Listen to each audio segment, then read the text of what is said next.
Mga kapatid, halina't manalangin sa amang nasa langit, na tayo at ang ating kapatid na yumao ay makapisan sa buhay na walang hanggan. Ama naming makapangyarihan, ginising ng iyong anak at kaibigan niyang si Lazaro sa pagkakaigib sa kamatayan. Ibangon mo si Carmelita sa muling pagkabuhay. Ama naming maawain, karamay ng mga namimigati, ang aming Panginoong Kristo. Padama mo ang iyong pagdamay sa mga nagdadalang ating minamahal sa buhay ni Carmelita. Ama naming tagapagligtas, pinagit mo kami para sa buhay na walang hanggan. Alalayan mo ang nawawala ng pag-asa upang sila'y makasampalataya sa muling pagkabuhay ng iyong anak. Ama naming mapagkalinga, pinagkalooban ni Jesucristo ng liwanag ang bulag na humiling ng kanyang panglaw. Huwag mong kabayaan na ang mga nahihimlay ay manatili sa dilim ng kamatayan. Ama naming mapagkalinga, pagkaloob mo sa lahat na nakikipagkasya kay Kristo ang muling pagkabuhay sa piling mo, kasama ng iyong anak at ng Espiritu Santo magtaas sa walang hanggan. Amen. Mga kapatid, sa tagubilin ng mga nakakagaling na utos sa turo ng ating Panginoong Jesucristo, awitin natin bilang isang sambayanan ng Ama namin.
Mga kapatid, ang minamahal natin si Carmelita ay yumauna.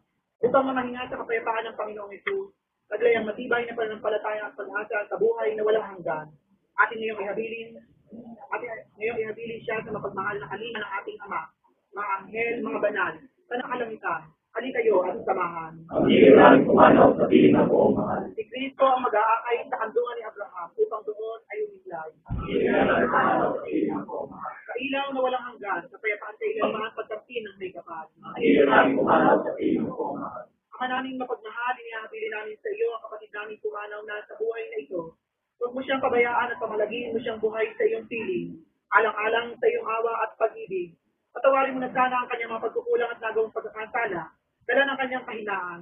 Manatili nawa siyang maligaya sa iyong piling, kasama ng iyong anak at ng Espiritu Santo magpa sa walang hanggan. Amen.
Tapos na ating pagdiriwang, may tayong taglay ang kapayapaan, upang ang Panginoon ay mahalin at paglingkuran. Salamat sa Diyos. Sa ngalan ng Ama, ng Anak, at ng Espiritu Santo. Amen.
Ikaw na lang, Panginoon.